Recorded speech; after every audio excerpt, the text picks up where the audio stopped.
The talk is called Counterculture and Silicon Valley, Before, Between and Beyond Use Value. And it is a talk concentrated on, or based on, two images. This is one of them, and this is the other one. One of these two images, the so-called blue marble, the photo of the Earth as a planet photographed from space. This can be found among other publications in the 1960s on the cover of the Whole Earth catalogue, the one that I've already been showing you. A compendium edited by Stuart Brand and often characterized as the printed predecessor of Google, Wikipedia, and other success models of global cybernetic positivism. The other image is a record cover. Here you see both sides of it. This is the front side and this is the back side of it. And it's Neil Young's album On the Beach, published in 1974, showing the back of the artist gazing at the Pacific Ocean. This is also the record that has The Revolution Blues on it, a wild poem in which an outlaw living in a trailer camp at the edge of town fantasizes about an insurrection with an army of dune buggies coming down from the Los Angeles mountain. A revolution which is not only directed against the population in general, but especially against the stars in Laurel Canyon. It has the line in this song, "I hear that Laurel Canyon is full of famous stars, but I hate them worse than lepers and I kill them in their cars." Counterculture was for some time a forgotten category in the English-speaking world. The last time it was frequently used was in a well-known and quite lame cultural pessimist joke in the late 70s, early 80s, that the counterculture had become an over-the-counter culture, meaning that it had sold out. This was the old leftist narrative. There was once an uprising, then it could not realize its revolutionary goals. In many countries in the world, the protagonists became social democrats. In other countries, the normal post-revolutionary betrayal did not consist in the transformation into a bureaucrat, but into a capitalist. Consumer culture was new and it stood in between the old fronts of class war. It symbolized the Fordist compromise and was considered decadent and evil by old conservatives, by the old left, and by leftist cultural criticism.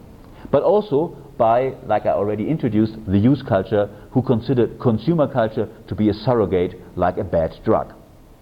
At first glance, the San Francisco counterculture was morally and politically superior to the LA underground.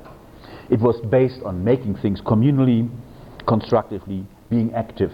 Whereas the LA underground, as incorporated by people like the Mothers of Invention, Kim Fowley, the GTOs, or the early Alice Cooper, was based on what seemed to be a merely decadent or even cynical negation and parody of the given celebrity culture in this capital of the culture industry. In a reproach towards these notions of superiority claimed by the countercultural, political but also spiritual projects from the North, the LA-based artist Mike Kelly has always defended the Southern Californian underground, the culture of freaks, as less naive and blue-eyed as the adequate cultural response by those who did not live with the culture industry only as a general principle of manipulation and betrayal. The 60s have always been mythologized as liberation. Liberation seemed to have been the easy and sexy and evident concept for the strange simultaneity and globalism of movements and developments. And of course the populist interface for liberation is the double exposure of sexual and violent images. Images of so-called sexual liberation in violent protest or violence against protest. Images of bodies in affective emotional states. A moment of excess and hence uselessness and non-monetary exchange. A moment of community beyond capitalism.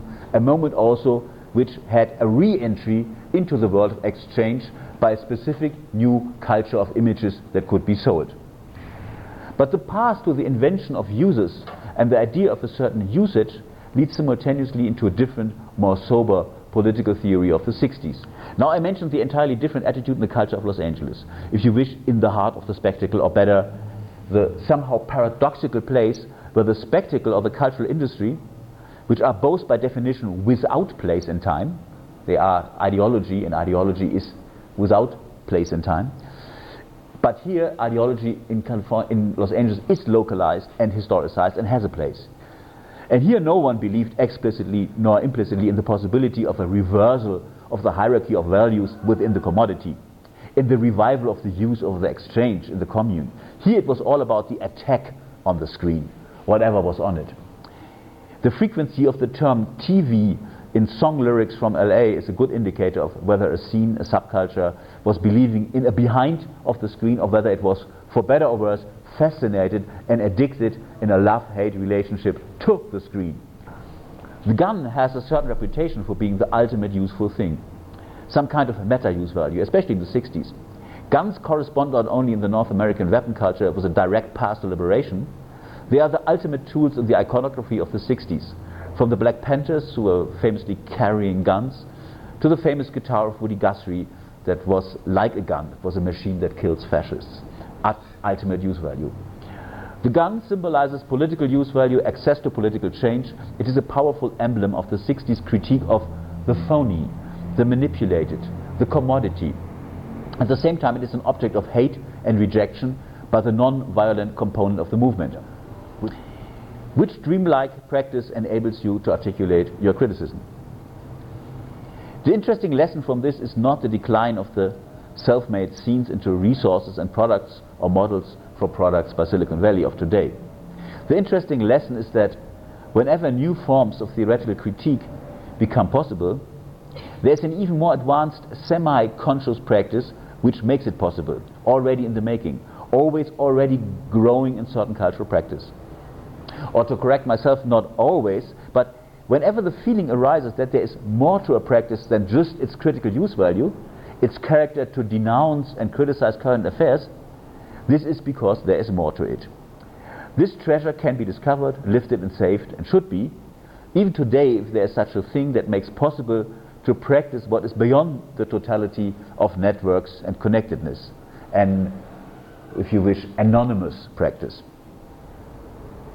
So, to conclude, I would describe here a matrix composed of opposites, and opposites of opposites. Use value versus exchange value.